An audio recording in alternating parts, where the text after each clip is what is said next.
नमस्कार साथियों, स्वागत है आप सभी का वापस नॉलेज विद जीके में। स्टार्ट करते हैं हमारा आज का वीडियो जो है महाराणा भीम सिंह जी पर।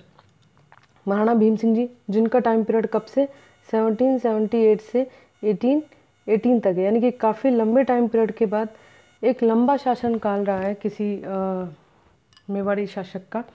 अदरवाइज़ हम देख रहे हैं कि शॉर्ट पीरियड के लिए 10 ईयर्स 15 ईयर्स कुछ इस तरह का टाइम पीरियड चल रहा है, लेकिन ये देखिए काफ़ी लंबा शासन है इनका 78 से लेके 18 तक का।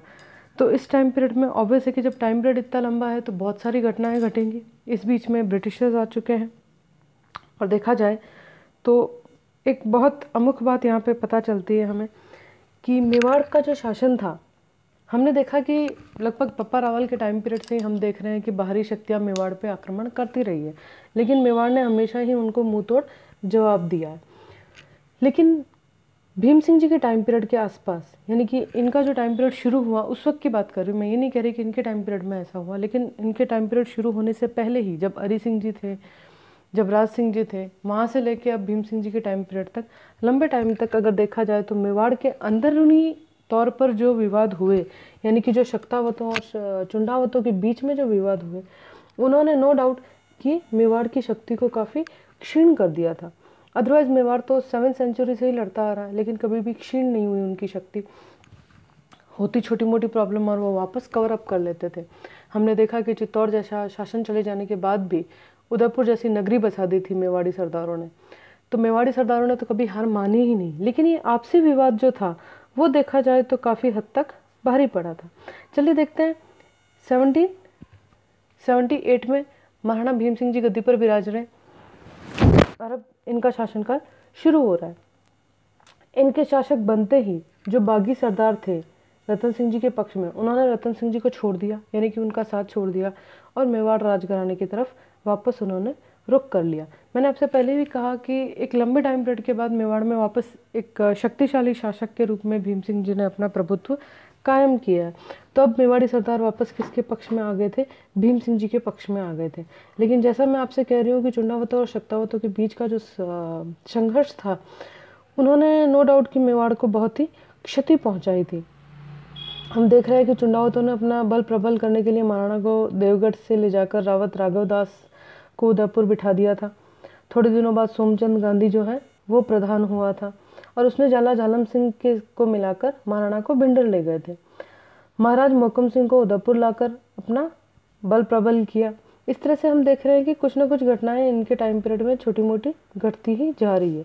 लेकिन जो प्रमुख घटनाएं इनके टाइम पीरियड में घटती हैं वो होती है कौन सी? एक तो ब्रिटिशर्स का इनके साथ मिलना, यानी कि ईस्ट इंडिया कंपनी के साथ जो एक कॉन्ट्रैक्ट होता है। हमने पता है कि अब ब्रिटिशर्स क्या करते हैं, राजा महाराजाओं के साथ सहायक संधियां करते हैं।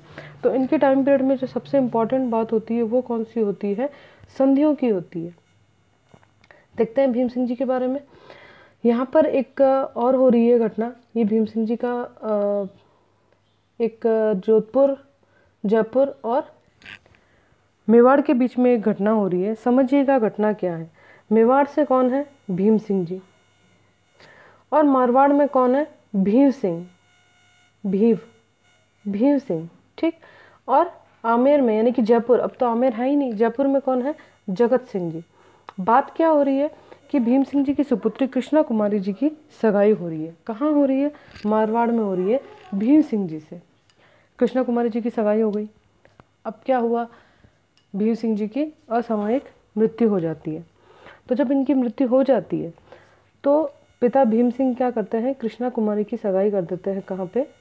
जगत सिंह जी, जयपुर में। ये बात भीम सिंह जी, भीम सिंह, ये जो मारवाड़ के भीम सिंह हैं, इनके छोटे भाई होते हैं, नाम है मान सिंह, यानी कि मारवाड़ के मान सिंह। इनको ये बात रुचती नहीं है। मारवाड़ इस बात पे विमर जाता है। वो बोलता है कि नहीं, हमारे यहाँ अगर एक बार नारियल आ गया है तो अब कहीं और नहीं जाएगा। अगर भीम सिंह नहीं रहा तो क्या हुआ, फिर भी दुल्हन की डोली तो इसी घर में आएगी। इस बात को लेकर विवाद हो जाता है। जयपुर और जोधपुर दोनों एक दूसरे के आमने सामने हो जाते हैं और गिंगोली में युद्ध होता है। इस मसले पे लड़ाई हो जाती है जयपुर जोधपुर में, और दोनों के बीच में क्या होती है?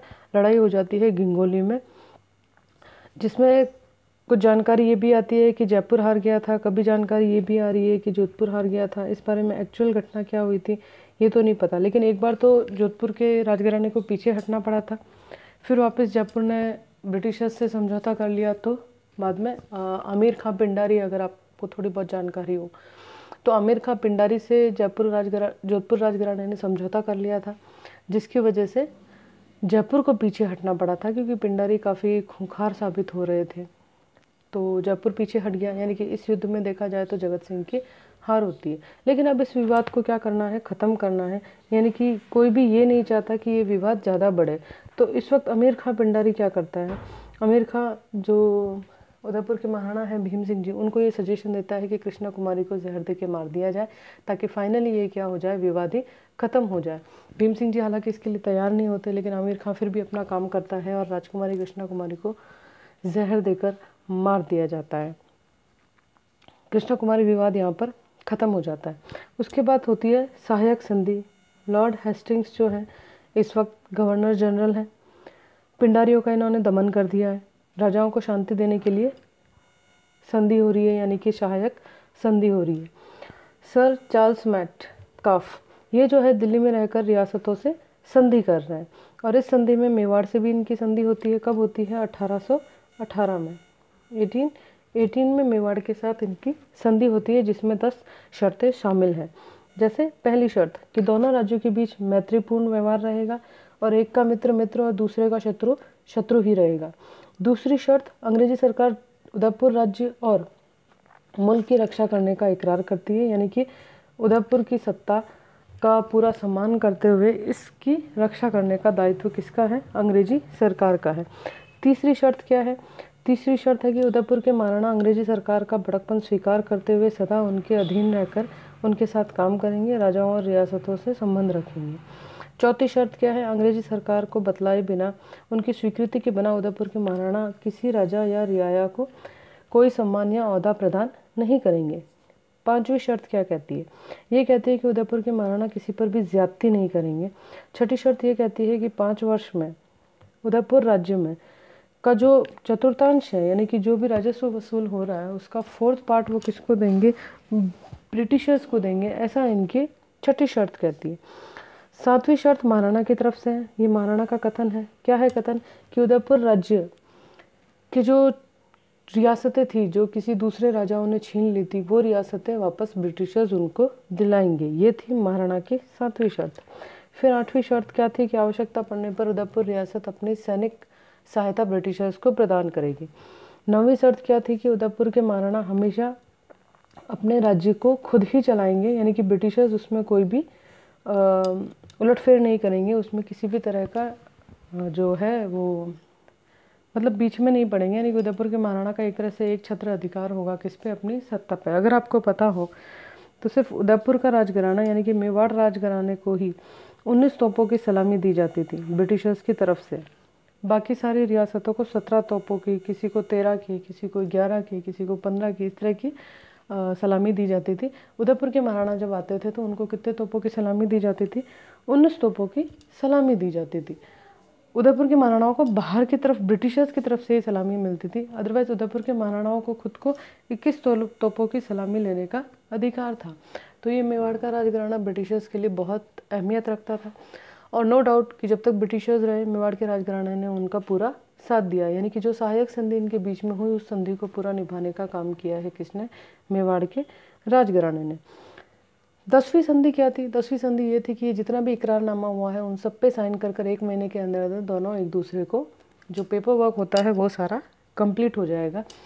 ये थे महाराणा भीम सिंह जी, और इनके कार्यकाल में यानी कि 1778 से लेके 1778 से लेके 1880 तक 1818 तक 1778 से लेके 1818 तक 1778 से लेके 1818 तक ये सारी घटनाएं भीम सिंह जी के टाइम पीरियड में घटती है। इस पूरे टाइम पीरियड में सिंधिया की तरफ से जो विवाद हो रहा था वो सारा विवाद ख़त्म हो गया था, यानी कि अब तो आपसी विवाद नहीं है। जितने भी राजा महाराजा अब हम आगे पढ़ेंगे सबका ब्रिटिशर्स के साथ ही लेन देन रहेगा, क्योंकि अब ब्रिटिशर्स का काम आ गया है, तो ऑब्वियस है कि अब महाराजाओं के राज कुछ हद तक सीमित हो जाएंगे।